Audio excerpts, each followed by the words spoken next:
নমস্কার, আমি মিঠু। আমার হিলিং জার্নিতে আপনাদের স্বাগত জানাই।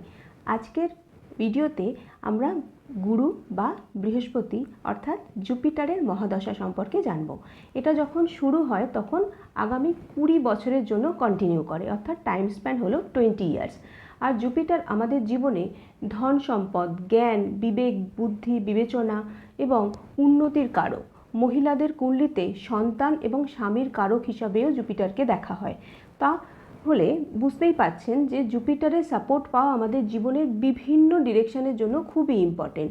আর এই মহাদশাকে যদি পজিটিভলি কাজে লাগাতে হয় তাহলে আমাদের সাত্ত্বিক জীবনযাপন করা উচিত, কারণ গুরু গ্রহ নিজেই ভীষণ নৈসর্গিক এবং সাত্ত্বিকতায় ভরপুর।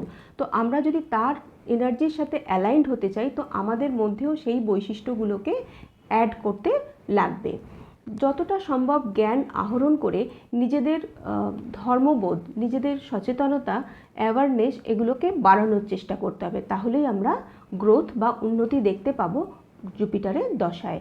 এবার যদি কারো জুপিটারের দশা যদি কাউকে নেগেটিভ রেজাল্ট দেয় তাহলে বিষ্ণু সহস্রার মন্ত্র কিন্তু খুব হেল্পফুল, এবং আপনারা ক্রিস্টাল বা স্টোনের সাহায্যও নিতে পারেন। এছাড়াও গুরু স্থানীয় ব্যক্তিদের, বয়োজ্যেষ্ঠদের সম্মান করাটা খুবই ইম্পর্টেন্ট, নইলে কিন্তু নেগেটিভ রেজাল্ট আমরা দেখতে পাবো আমাদের লাইফে। আর স্পিরিচুয়াল ইগো, আমি সব জানি, সব জানতা মনোভাব ত্যাগ করাটাও খুব প্রয়োজন, নইলে কিন্তু এর নেগেটিভ রেজাল্ট দেখতে পাওয়া যাবে নিজেদের জীবনে। তো এইভাবে আপনারা চেষ্টা করুন, আর যদি আমার সাহায্য লাগে জানান আমাকে। Thank you so much.